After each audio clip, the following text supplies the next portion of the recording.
പിതാവിൻ്റെയും പുത്രൻ്റെയും പരിശുദ്ധാത്മാവിൻ്റെയും നാമത്തിൽ ആമേൻ. ഈശോയിൽ ഏറ്റവും സ്നേഹമുള്ള സഹോദരങ്ങളെ, എപ്പിഫനിയുടെ 20-ാമത്തെ ദിവസത്തിലേക്ക് ഏറ്റവും സ്നേഹത്തോടെ നിങ്ങളെ ഞാൻ സ്വാഗതം ചെയ്യുന്നു.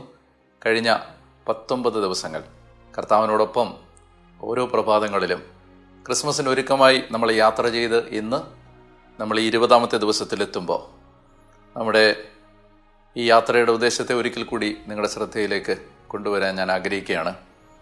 ഈ യാത്രയുടെ ഉദ്ദേശം നമ്മൾ യേശുവിൻ്റെ പിറവി തിരുനാളിന് ഏറ്റവും പ്രാർത്ഥനയോടെ, പരിത്യാഗത്തോടെ, സ്നേഹത്തോടെ ഒരുങ്ങുക എന്നതാണ്. പുൽക്കൂട്ടിലേക്കുള്ള നമ്മുടെ യാത്രയുടെ ദൂരം കുറഞ്ഞ് വരികയാണ്. ഇനി 5-ാമത്തെ ദിവസം നമ്മൾ ക്രിസ്മസ് ആഘോഷിക്കുമ്പോൾ വളരെ നന്മ നിറഞ്ഞ, പ്രാർത്ഥന നിറഞ്ഞ ഒരുക്കത്തോടു കൂടിയുള്ള ഒരു യാത്രയുടെ ഒടുവിൽ പുൽക്കൂട്ടിൽ പോയി ജ്ഞാനികളും ആട്ടിടയന്മാരും ഈശോയെ വളരെ അതിശയത്തോടെ, ആശ്ചര്യത്തോടെ നോക്കി നിന്നതുപോലെ നമുക്ക് വേണ്ടി ദൈവം ചെയ്ത ഈ ഏറ്റവും മനോഹരമായ ദൈവിക പ്രവൃത്തിയുടെ മുഴുവൻ നന്മകളും സ്വാംശീകരിക്കുന്നതിനും ഉൾക്കൊള്ളുന്നതിനും ഈ യാത്ര നിങ്ങളെ സഹായിക്കുന്നു എന്ന് ഞാൻ വിശ്വസിക്കുന്നു. ദൈവത്തിന് മഹത്വവും സ്തുതിയും ആരാധനയും സമർപ്പിക്കുന്നു. നമ്മുടെ ഇന്നത്തെ 20-ാമത്തെ ദിവസത്തെ ചിന്തയുടെ ആധാരമായി നമ്മളെടുക്കുന്ന വചനഭാഗം ലൂക്കാസ് സുവിശേഷം 2-ാം അധ്യായം 1 മുതലുള്ള തിരുവചനമാണ്. അക്കാലത്ത് ലോകമാസകലമുള്ള ജനങ്ങളുടെ പേര് എഴുതി ചേർക്കപ്പെടണം എന്ന് അഗസ്റ്റസ് സീസറിൽ നിന്ന് കൽപ്പന പുറപ്പെട്ടു. ക്വിരീനിയോസ് സിറിയയിൽ ദേശാധിപതി ആയിരിക്കുമ്പോൾ ആദ്യത്തെ ഈ പേരെഴുത്ത് നടന്നു. പേരെഴുതിക്കാനായി ഓരോരുത്തരും താന്താങ്ങളുടെ നഗരത്തിലേക്ക് പോയി. ജോസഫ് ദാവീദിൻ്റെ കുടുംബത്തിലും വംശത്തിലും പെട്ടവനായിരുന്നതിനാൽ പേരെഴുതിക്കാനായി ഗലീലയിലെ പട്ടണമായ നസറത്തിൽ നിന്ന് യൂദയായിൽ ദാവീദിൻ്റെ പട്ടണമായ ബേത്ലഹേമിലേക്ക് ഗർഭിണിയായ ഭാര്യ മറിയത്തോടൊപ്പം പോയി. അവിടെ ആയിരിക്കുമ്പോൾ അവൾക്ക് പ്രസവ സമയം അടുത്തു. അവൾ തൻ്റെ കടിഞ്ഞൂൽ പുത്രനെ പ്രസവിച്ചു. അവനെ പിള്ളക്കച്ച കൊണ്ട് പൊതിഞ്ഞ് പുൽത്തൊട്ടിയിൽ കിടത്തി.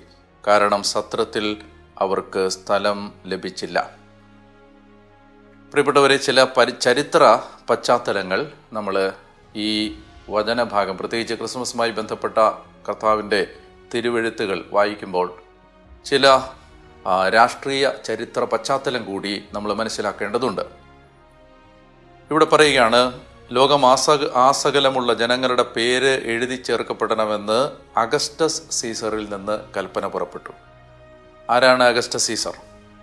നമുക്ക് ഈ അഗസ്റ്റസ് സീസർ ആരാണെന്ന് മനസ്സിലാക്കുന്നതിന് ഒരല്പം കൂടി പുറകിലേക്ക് പോകേണ്ടതുണ്ട്. ജൂലിയസ് സീസർ എന്ന് പറയുന്ന ആ മഹാനായ ചക്രവർത്തിയാണ് റോമാ സാമ്രാജ്യത്തെ, അത് ലോകമാസകലം കീഴടക്കുന്ന ഒരു സാമ്രാജ്യം എന്ന നിലയിൽ വളർത്തിയെടുത്തത്. അപ്പോൾ ഏകദേശം ഈ റോമാ സാമ്രാജ്യത്തിൻ്റെ മൊത്തത്തിലുള്ള ഒരു ഫൗണ്ടർ എന്ന നിലയിൽ അറിയപ്പെടുന്ന ഒരു എംപററാണ് ജൂലിയസ് സീസർ. അദ്ദേഹം ഫെബ്രുവരി മാസം 15-ാം തീയതി അദ്ദേഹം റോമൻ സെനറ്റിൽ വെച്ച് ഒരു ചതിയിൽപ്പെട്ട് കൊല്ലപ്പെട്ടു. അങ്ങനെ ജൂലിയസ് സീസറിൻ്റെ മരണത്തിന് ശേഷം അദ്ദേഹത്തിൻ്റെ വളർത്തു പുത്രനായിരുന്ന, അദ്ദേഹത്തിൻ്റെ ബന്ധുവായിരുന്നു, എന്നാൽ അദ്ദേഹത്തിൻ്റെ അനന്തരാവകാശിയായി അദ്ദേഹം മനസ്സിൽ കണ്ട് വളർത്തിക്കൊണ്ടുവന്ന അദ്ദേഹത്തിൻ്റെ അഡോപ്റ്റഡ് സണ്ണായിരുന്ന, ദത്തുപുത്രനായിരുന്ന ഒക്ടേവിയൻ എന്ന ചെറുപ്പക്കാരൻ ജൂലിയസ് സീസറിന് ശേഷം റോമൻ സാമ്രാജ്യത്തിൻ്റെ അധിപതിയായി ഉയർന്നു വന്നു. അദ്ദേഹം ഒക്ടേവിയൻ തൻ്റെ പേര് അഗസ്റ്റസ് സീസർ എന്നാക്കി മാറ്റി. അപ്പോൾ നമ്മൾ ഈ ലൂക്കായുടെ സുവിശേഷത്തിൽ കാണുന്ന കർത്താവിൻ്റെ പിറവിക്ക് മുമ്പായി ജോസഫും മറിയവും പേരെഴുതിക്കാനായി ബേത്ലഹേമിലേക്ക് പോകുന്ന യാത്രയുടെ പശ്ചാത്തലമായുള്ള സെൻസസിൻ്റെ ഉത്തരവ് പുറപ്പെടുവിച്ച ചക്രവർത്തി അഗസ്റ്റസ് സീസറാണ്. അത് ജൂലിയസ് സീസറിൻ്റെ ദത്ത് മകനായ ഒക്ടേവിയൻ അഥവാ അഗസ്റ്റസ് സീസർ. ജൂലിയസ് സീസർ തൻ്റെ പിതാവായിരുന്ന ജൂലിയസ് സീസറിൻ്റെ മരണത്തിന് ശേഷം BC 42 Augustus Caesar Roman senate വിളിച്ചുകൂട്ടി. അവിടെ വെച്ച് ഈ സെനറ്റ് ജൂലിയസ് സീസറിനെ ദൈവമായി പ്രഖ്യാപിച്ചു. ജൂലിയസ് സീസർ ദൈവമായി പ്രഖ്യാപിക്കപ്പെട്ടപ്പോൾ സ്വാഭാവികമായും അദ്ദേഹത്തിൻ്റെ മകനായ അഗസ്റ്റസ് സീസർ റോമാ സാമ്രാജ്യത്തിലുടനീളം തന്നെ പിന്നീട് പ്രഖ്യാപിക്കുന്നത് സൺ ഓഫ് ഗോഡ് ആയിട്ടാണ്, ദൈവപുത്രൻ ആയിട്ടാണ്. ആ കാലഘട്ടത്തിലെ ചില ചരിത്ര രേഖകൾ ഉദ്ധരിച്ചുകൊണ്ട് എഴുതപ്പെട്ട ചില വായനകൾ ഞാൻ കണ്ടു. അവിടെ അത് എഴുതിയിട്ടുണ്ട്. അദ്ദേഹം തന്നെ അഭിസംബോധന ചെയ്തുകൊണ്ട് പറയുന്നത് ദൈവപുത്രനായ അഗസ്റ്റസ് സീസർ എന്ന വിധത്തിലാണ്.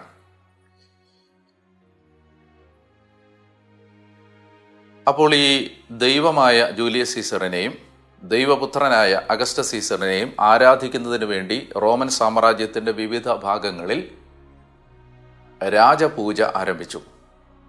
അഗസ്റ്റസ് സീസറിൻ്റെയും ജൂലിയസ് സീസറിൻ്റെയും ബഹുമാനാർത്ഥം സാമ്രാജ്യത്തിൻ്റെ വിവിധയിടങ്ങളിൽ ക്ഷേത്രങ്ങൾ ഉയർന്നു വന്നു, നിർമ്മിക്കപ്പെട്ടു. നമ്മൾ പുതിയ നിയമത്തിൽ കാണുന്ന കേസറിയ ഫിലിപ്പി, അതുപോലെ തന്നെ സമറിയ, അതിൻ്റെ പേര് മാറ്റി കേസറിയ എന്നാക്കി, അതുപോലെ തന്നെ കേസറിയ മാരിടൈം, ഈ 3 പ്രധാനപ്പെട്ട നഗരങ്ങൾ കേസറിയ മാരിടൈം, കേസറിയ ഫിലിപ്പി, ഇതൊക്കെ തന്നെ യൂദയായിലെ ഗലീലയിലെ രാജാക്കന്മാരായിരുന്ന ഹെറോദേസുമാർ ഈ രാജപൂജയ്ക്കായി ക്ഷേത്രങ്ങൾ പണികഴിപ്പിച്ച രാജാവിനെ ആരാധിക്കാൻ വേണ്ടി മാറ്റിയിട്ട നഗരങ്ങളായിരുന്നു. ഞാൻ പറഞ്ഞു വരുന്നത്, അഗസ്റ്റസ് സീസർ തന്നെ കണ്ടിരുന്നത് ദൈവപുത്രൻ ആയിട്ടാണ്.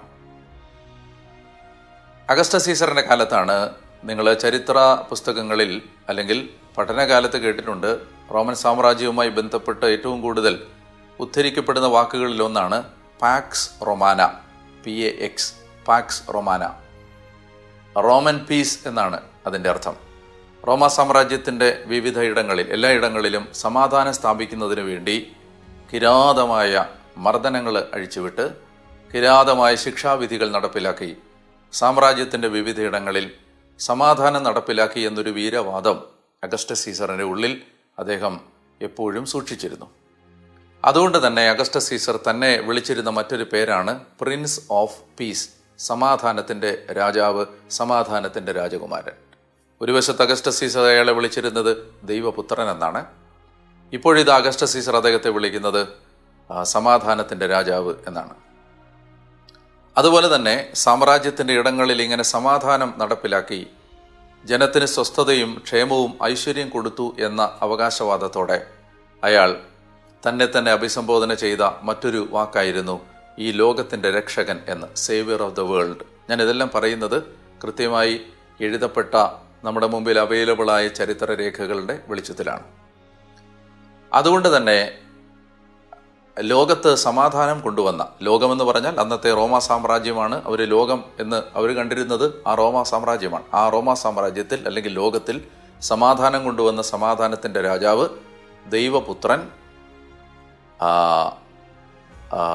ലോകത്തിൻ്റെ രക്ഷകൻ, ഇങ്ങനെയുള്ള കാര്യങ്ങൾ നടപ്പിലാക്കിയ ഇങ്ങനെ ഒരു ഐഡൻറ്റിറ്റിയുള്ള അഗസ്റ്റസ് സീസറിനെ ബഹുമാനിക്കുന്നതിന് വേണ്ടി അദ്ദേഹത്തിൻ്റെ ജന്മദിനം റോമാ സാമ്രാജ്യത്തിലുടനീളം എവൻഗേലിയോൻ, ഗുഡ് ന്യൂസ്, സദ്വാർത്ത, ഗോസ്പൽ എന്ന പേരിൽ അറിയപ്പെടാൻ തുടങ്ങി. നിങ്ങൾക്ക് ചില കണക്ഷൻസ് കിട്ടുന്നു എന്ന് ഞാൻ വിചാരിക്കുകയാണ്.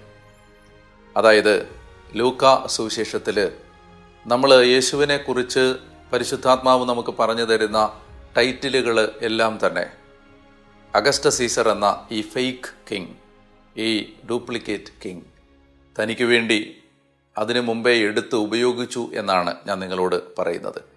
ദൈവപുത്രൻ, സമാധാനത്തിൻ്റെ രാജകുമാരൻ, ലോകത്തിൻ്റെ രക്ഷകൻ, അദ്ദേഹത്തിൻ്റെ ജന്മദിനം, സദ്വാർത്ത, ഇങ്ങനെ അത്രയും അപദാനങ്ങൾ തനിക്ക് വേണ്ടി കരുതി വെച്ച, തന്നെ അങ്ങനെ കണ്ട ഈ അഗസ്റ്റസ് സീസർ തൻ്റെ സാമ്രാജ്യത്തിൽ ഉടനീളമുള്ള ജനങ്ങളിൽ അവരിൽ നിന്ന് ടാക്സ് സ്വീകരിക്കുന്നതിന് വേണ്ടി ആരൊക്കെയാണ് റോമാ സാമ്രാജ്യത്തിലെ അംഗങ്ങളെന്ന് തിരിച്ചറിയാൻ ഒരു സെൻസസ് നടത്താൻ ഉത്തരവിട്ടു.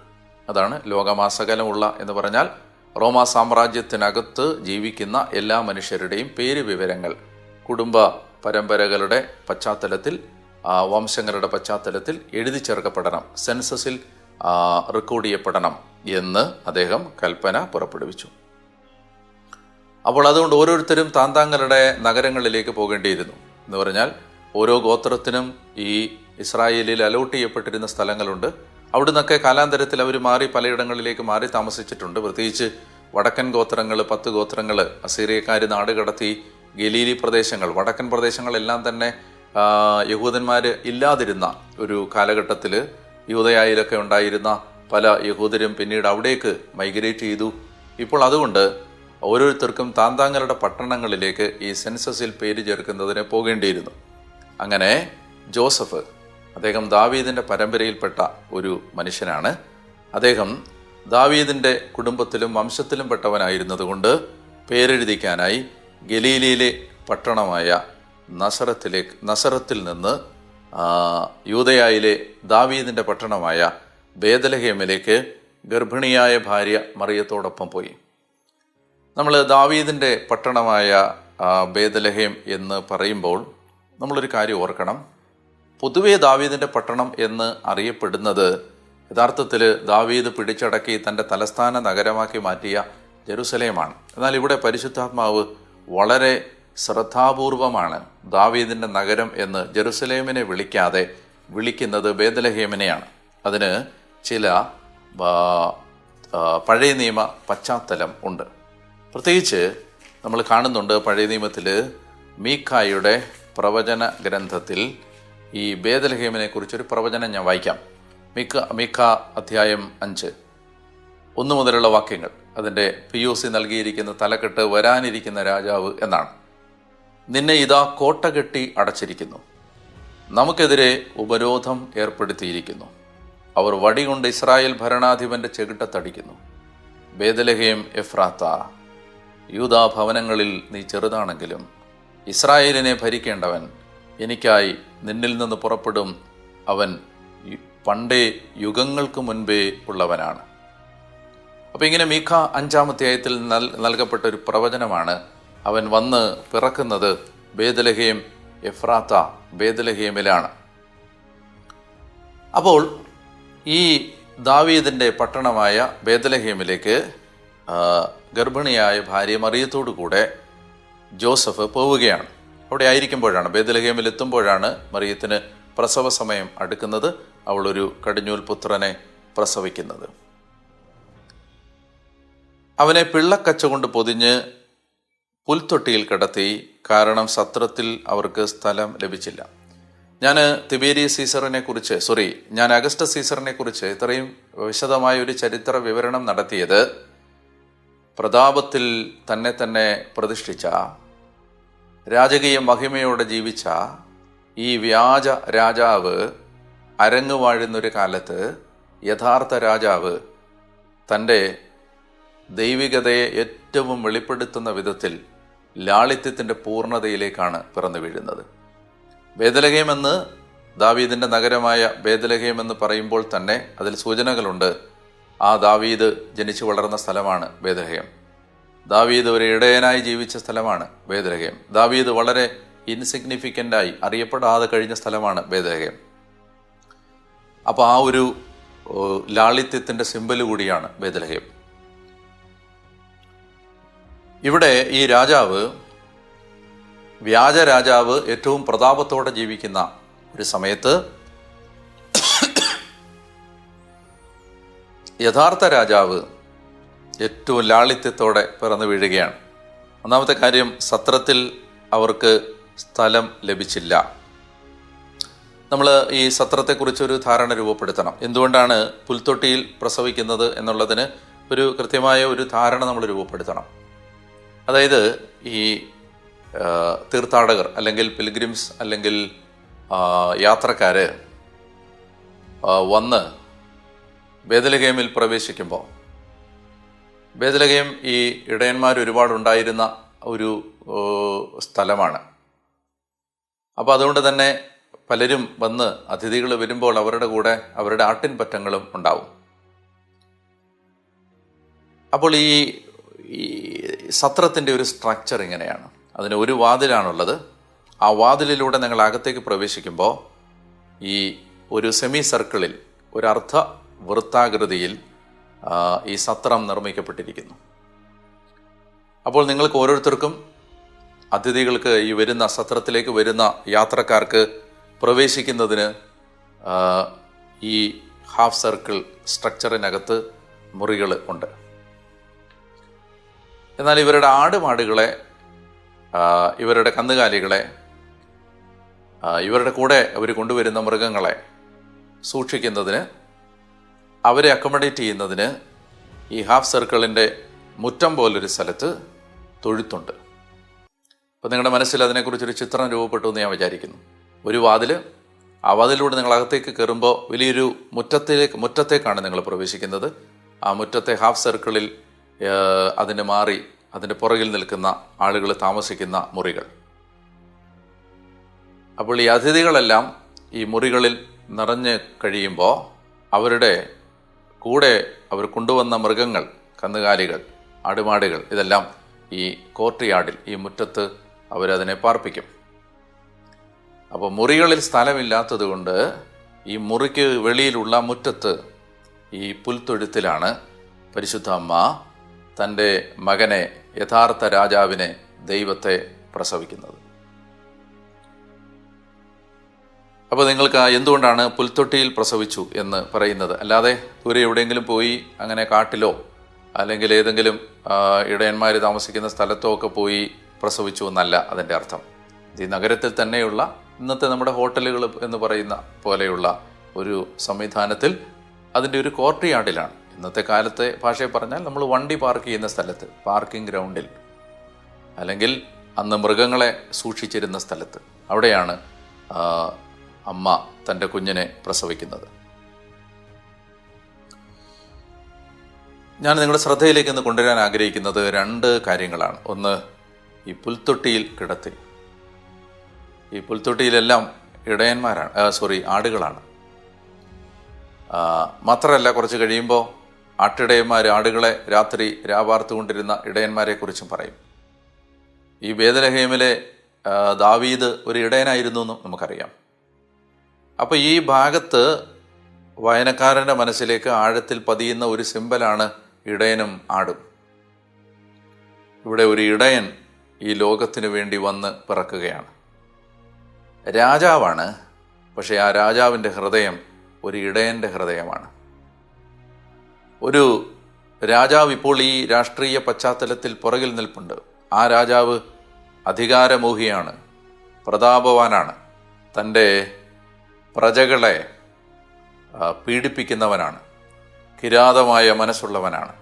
സമാധാനം നടപ്പിൽ വരുത്താൻ വേണ്ടി എത്ര ചോരച്ചാല് ഒഴുക്കിയാലും തൃപ്തി വരാത്ത ഒരു ടൈറൻ്റ്, ഒരു മർദ്ദകൻ രാജാവായി ഭരിക്കുമ്പോൾ യഥാർത്ഥ രാജാവ് അവൻ്റെ രാജത്വത്തിൻ്റെ സ്വഭാവം വെളിപ്പെടുത്തിക്കൊണ്ട് പുൽത്തൊട്ടിയിൽ പിറക്കുമ്പോൾ അവൻ്റെ ചുറ്റിനുമെല്ലാം ആടുമാടുകളാണ്. അവൻ പറയുകയാണ്, ഞാൻ രാജാവാണ്, പക്ഷേ ഞാൻ ഇടയനായ രാജാവാണ്. നമ്മൾ ഈ യാത്രയിൽ ഒരിക്കൽ വായിച്ച ഒരു ഭാഗം നിങ്ങൾ ഓർക്കുന്നുണ്ടാവും. യെശയ്യാ 40 അവൻ തൻ്റെ കുഞ്ഞാടുകളെ കയ്യിലെടുത്ത് മാറോട് ചേർത്ത് പിടിച്ച് തള്ളയാടുകളെ സാവധാനം നയിക്കും. ഇടയനാണ്, ഷെപ്പേഡാണ്. ആ ഇടയൻ ആടുകളുടെ കൂടെ വന്ന് പിറക്കുകയാണ്. അപ്പോൾ ഈ ഞാൻ പറഞ്ഞു വരുന്നത് ബേത്ലഹേം എന്ന് പറയുന്ന സൂചന, പുൽത്തൊട്ടി എന്ന് പറയുന്ന സൂചന, തൊട്ടടുത്ത് വരുന്ന ആട്ടിടയന്മാരും ആടുകളും, ആ സൂചനകളെല്ലാം സൂചിപ്പിക്കുന്നത് കർത്താവ് രാജാവാണ്, അവിടുന്ന് ഇടയനാണ് എന്നാണ്. രണ്ടാമത്തെ കാര്യം, ഈ ബേത്ലഹേം ജെറുസലേമിനടുത്താണ്. അതുകൊണ്ട് തന്നെ ഈ ബേത്ലഹേമിലെ ഈ ഇടയന്മാർ നോക്കിക്കൊണ്ടിരുന്ന ഒരു മഹാഭൂരിപക്ഷം ആടുകളുടെയും ഗതി അടുത്ത പെസഹാ തിരുനാളിന് ജെറുസലേം ദേവാലയത്തിൽ വെച്ച് ബലി കഴിക്കപ്പെടുക എന്നതായിരുന്നു. അപ്പോൾ ഈ പുൽക്കൂട്ടിൽ കിടക്കുന്ന, ഈ പുൽത്തൊട്ടിയിൽ കിടക്കുന്ന കുഞ്ഞിൻ്റെ 4 ചുറ്റിനുമായി ഇങ്ങനെ അയവെട്ടിക്കൊണ്ട് വിദൂരമായ ഏതോ ഓർമ്മകളിൽ എന്നവണ്ണം ഇങ്ങനെ എന്തൊക്കെയോ ചിന്തിച്ച് ഇങ്ങനെ അയവെട്ടി ചവച്ചുകൊണ്ടിരിക്കുന്ന ഈ ആടുകൾ കുറച്ചുനാൾ കഴിയുമ്പോൾ ജെറുസലേമിൽ ബലിയായി മാറും. നിങ്ങളൊന്ന് ആലോചിച്ച് നോക്ക്, ഈ ആടിൻ്റെ മാത്രം ഗതിയല്ലത്. ഈ ആടിൻ്റെ നടുവിൽ പിള്ളക്കച്ച കൊണ്ട് പൊതിഞ്ഞ് കിടക്കുന്ന ഒരു കുഞ്ഞുണ്ട്. ഈ കുഞ്ഞിൻ്റെയും ഗതി അതാണ്. നാളെ ജെറുസലേമിൽ കുറച്ചു കാലം കഴിയുമ്പോൾ ഇവനും ആ നഗരത്തിൽ വെച്ച് ബലിയായി മാറും. ഞാൻ പറഞ്ഞു വരുന്നത്, ഇത്തരം സൂചനകളെല്ലാം ശ്രദ്ധിച്ച് വായിക്കുന്ന ഒരു മനുഷ്യൻ്റെ, വായനക്കാരൻ്റെ കണ്ണിന് മുമ്പിൽ തെളിയത്തക്ക വിധമാണ് ബൈബിള് ഈ ഒരു ചെറിയ പാസേജ് എഴുതി വച്ചിരിക്കുന്നത്. അപ്പോൾ ക്രിസ്തുവിൻ്റെ പിറവിയിൽ തന്നെ അവൻ്റെ കുരിശിൻ്റെ നിഴലുണ്ടെന്ന് ഞാൻ കഴിഞ്ഞ ദിവസം പറഞ്ഞിരുന്നു. നമ്മളെ അത് ഓർമ്മിപ്പിക്കുകയാണ്. അതായത് ഈ കുഞ്ഞ് പിറന്നു വീഴുമ്പോൾ തന്നെ അവൻ എന്താണെന്ന്, ആരാണെന്ന്, അവൻ്റെ നിയോഗം എന്താണെന്നൊക്കെ കൃത്യമായി മനസ്സിലാക്കത്തക്ക വിധമാണ് ഈ വിവരണങ്ങൾ പരിശുദ്ധാത്മാവ് നമുക്ക് നൽകുന്നത്. ഞാൻ ഇന്ന് നിങ്ങളുടെ പ്രാർത്ഥനയ്ക്കായിട്ട് സമർപ്പിക്കുന്നത് ഇങ്ങനെയൊന്ന് പ്രാർത്ഥിക്കാൻ പറ്റണം. കർത്താവേ, അങ്ങൻ്റെ രാജാവാണ്, അങ്ങൻ്റെ ഇടയനാണ്. ദൈവമേ, ആടിനെ പോലെയാണ് ഞാൻ. ബൈബിൾ പറയുന്ന ഒരു വാചകം ഇങ്ങനെയാണ്: നമ്മൾ വഴിതെറ്റിപ്പോയ ആടുകളെ പോലെയാണ് നാം. നമ്മൾ വഴിതെറ്റിപ്പോയ ആടുകളെ പോലെയാണ്. സങ്കീർത്തനം പറയുന്ന വേറൊരു വാചകമുണ്ട്: കർത്താവേ, കൂട്ടം വിട്ട ആടിനെ പോലെയാണ് ഞാൻ. ഈ ദാസനെ തേടി വേഗം വരണമേ. ആടിൻ്റെ ഒരു പ്രത്യേകത, അനുസരണമില്ലാത്തൊരു ജീവിയാണിത്. അത് അങ്ങോട്ട് ചാടി ഇങ്ങോട്ട് ചാടും, അങ്ങോട്ടോടും ഇങ്ങോട്ടോടും, പൊക്കത്ത് കയറി നിൽക്കും.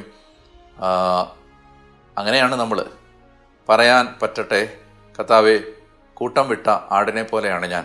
ഈ ദാസനെ തേടി വേഗം വരണമേ. ഇങ്ങനെ പ്രാർത്ഥിക്കണം: ഇടയനായ എൻ്റെ യേശുവേ, ഈ അനുസരണമില്ലാത്ത ആടിനെ അങ്ങ് കൃത്യമായ വഴിയിലൂടെ നയിക്കണമേ. അങ്ങനെ ഇടയനായ ഈ രാജാവിനെ കുറെ കൂടി ആഴത്തിൽ ഹൃദയത്തിലേക്ക് ഏറ്റെടുക്കാൻ നിങ്ങളെ ഞാൻ ക്ഷണിക്കുകയാണ്. ഇന്നത്തെ ടാസ്ക്കായിട്ട് ഞാൻ നിങ്ങളുടെ മുമ്പിലേക്ക് വെക്കാൻ ആഗ്രഹിക്കുന്നത്, ഈ വളരെ പരിമിതമായ സാഹചര്യങ്ങളിൽ ജീവിക്കുന്ന മനുഷ്യരുണ്ട്. എന്ന് പറഞ്ഞാൽ എല്ലാ ഗ്രാമങ്ങളിലും നഗരങ്ങളിലും നിങ്ങൾക്ക് അവരെ കണ്ടെത്താൻ കഴിയും. എന്ന് പറഞ്ഞാൽ അവർ വളരെ ലിമിറ്റഡായ ഫെസിലിറ്റികളിൽ കഴിയുന്ന ആളുകളാണ്. വീടില്ലാത്തവരുണ്ട്, അല്ലെങ്കിൽ ഈ ടാർപോളിൻ ഷീറ്റ് വലിച്ചു കിട്ടി അത് വീടാണെന്ന് സങ്കല്പിച്ച് അതിനടിയിൽ ജീവിക്കുന്ന മനുഷ്യരുണ്ട്. പാലങ്ങൾക്ക് കീഴിലൊക്കെ കഴിയുന്ന മനുഷ്യരുണ്ട്. പിന്നെ നിങ്ങൾ ചുറ്റുമൊന്ന് കണ്ണോടിച്ചാൽ മതി, ഈ കുഞ്ഞുങ്ങളുണ്ട് ഒത്തിരി. ഒരു പ്രിവിലേജഡ് അല്ലാത്ത ഒത്തിരി മക്കളിങ്ങനെ നമ്മൾ വണ്ടിയെ കുടിച്ച് പോകുമ്പോഴൊക്കെ കാണാൻ പറ്റും. ചുറ്റുപാടുകളിൽ, നെയ്ബർഹുഡിലൊക്കെ പലർക്കും അങ്ങനെയുള്ള മനുഷ്യരുണ്ട്. ഞാനൊന്ന് നിങ്ങളോട് പറഞ്ഞോട്ടെ, സമയം കിട്ടുമെന്ന് എനിക്ക് അറിഞ്ഞൂടാ. 24 മണിക്കൂറിൽ നിങ്ങൾക്കൊരു 10 മിനിറ്റ് കിട്ടുമെങ്കിൽ അങ്ങനെ ഒരു വീട്ടിലേക്ക്, അങ്ങനെ ഒരു കുടുംബത്തിലേക്ക് നിങ്ങൾക്കൊന്ന് ചെല്ലാമോ? അത് നമ്മളിങ്ങനെ ഈ പ്ലാസ്റ്റിക് കൊണ്ടുണ്ടാക്കിയ ക്രിസ്മസ് ട്രീകൾക്കും ഫൈബറിലുണ്ടാക്കിയ ഉണ്ണീശോയ്ക്കും മാതാവിനും യേശുപിതാവിനും ഇടയന്മാർക്കും ഒക്കെ മധ്യേ ഇങ്ങനെ തല താഴ്ത്തി തലകുമ്പിട്ട് നിൽക്കുന്നത് നല്ലതാണ്. പക്ഷേ അതിനേക്കാളൊക്കെ ഒത്തിരി വിലപ്പെട്ടതാണ് ഈ ജീവനുള്ള പുൽക്കൂടുകളിലേക്ക് ഒന്ന് യാത്ര ചെയ്യാൻ പറ്റിയാൽ. അത് ഈ ജീവനുള്ള പുൽക്കൂടുകളുണ്ട്, ഒന്ന് കണ്ണോടിച്ചാൽ കാണാൻ പറ്റും. സമയം കിട്ടുമെന്ന് ഞാൻ വിചാരിക്കുന്നു. ഒന്ന് പോകാൻ പറ്റട്ടെ. ഏതെങ്കിലും ഒരു അണ്ടർ പ്രിവിലേജഡ് ആയിട്ട് തോന്നുന്ന ഒരു കുടുംബത്തിലേക്ക് ഒന്ന് കയറി ചെന്നിട്ട് ഒരു കേക്ക് കൊടുക്കാം, ഹാപ്പി ക്രിസ്മസ് പറയാം. അതുപോലെ പറയാൻ പറ്റുന്നൊരു കാര്യമാണ്, കുറച്ച് എന്തുകൊണ്ട് വിശേഷം എന്നൊക്കെ ചോദിക്കാം. സാമ്പത്തികമായിട്ടൊക്കെ ഹെൽപ്പ് ചെയ്യാൻ പറ്റുന്നവരൊക്കെ ഉണ്ടെങ്കിൽ അങ്ങനെ എന്തെങ്കിലുമൊക്കെ ചെയ്യാം. ഇനി ഒന്നും വേണ്ട, ഒരു പണവുമായിട്ടൊന്നും ഇതിനെ ബന്ധപ്പെടുത്തണ്ട. വെറുതെ നിന്ന് അവരുടെ വീട്ടിൽ ഇരുന്ന് വിശേഷമൊക്കെ ചോദിച്ച്, പറ്റുമെങ്കിലൊന്ന് പ്രാർത്ഥിച്ച് ജീവനുള്ള പുൽക്കൂടുകളിലേക്ക് ഒരു യാത്ര പോവാൻ നിങ്ങളെ ഞാൻ ക്ഷണിക്കുകയാണ്.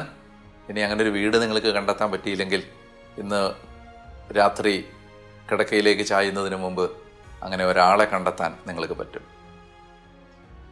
ആ ആളെ കുറെ കൂടി സ്നേഹത്തോടെ ഒന്ന് നോക്കി, കുറെ കൂടി ഒരു കരുതൽ കൊടുത്ത് നമുക്ക് ഈ പുൽക്കൂട്ടിലേക്കുള്ള നമ്മുടെ യാത്ര തുടരാം. നല്ല കർത്താവെ, ഈ വാക്കുകൾ കേട്ടുകൊണ്ടിരുന്ന ഈ മക്കളെ പ്രത്യേകമായി അവിടുന്ന് ഇപ്പോൾ ആശീർവദിക്കണം ഞാൻ പ്രാർത്ഥിക്കുന്നു. അവരുടെ ജീവിതത്തിൽ അവിടുത്തെ അനന്തമായ കരുണ വെളിപ്പെടണമേ. കർത്താവെ, ജീവിക്കുന്ന പുൽക്കൂടുകളെ കാണാതെ പോകുന്ന ഞങ്ങൾ അത് കാണാനും, അവിടേക്ക് ചെന്ന് അവിടെ ജീവനുള്ള ഉണ്ണീശോ ഒത്തിരി പരിമിതമായ സാഹചര്യങ്ങളിൽ കിടപ്പുണ്ട്, കാണാനും അവരേക്ക് ഒന്ന് കുറെ കൂടി ഗൗരവമായി എടുക്കാനും ഞങ്ങളെ സഹായിക്കണമേ എന്ന് പ്രാർത്ഥിക്കുന്നു. കർത്താവായ യേശുവിൻ്റെ നാമത്തിൽ നിങ്ങളെ ഞാൻ അനുഗ്രഹിക്കുന്നു. പ്രിയപ്പെട്ടവരെ, നാളെ 21-ാമത്തെ ദിവസം നിങ്ങൾക്ക് ദൈവവചനത്തിൻ്റെ നന്മകൾ പറഞ്ഞു തരാൻ കർത്താവ് എനിക്ക് ആയുസ് ബാക്കി വെക്കുമെങ്കിൽ നിങ്ങളെ കാണാൻ ഞാൻ കൊതിയോടെ ആഗ്രഹത്തോടെ കാത്തിരിക്കുന്നു. നാളെ കാണുന്നത് വരെ പീസ്.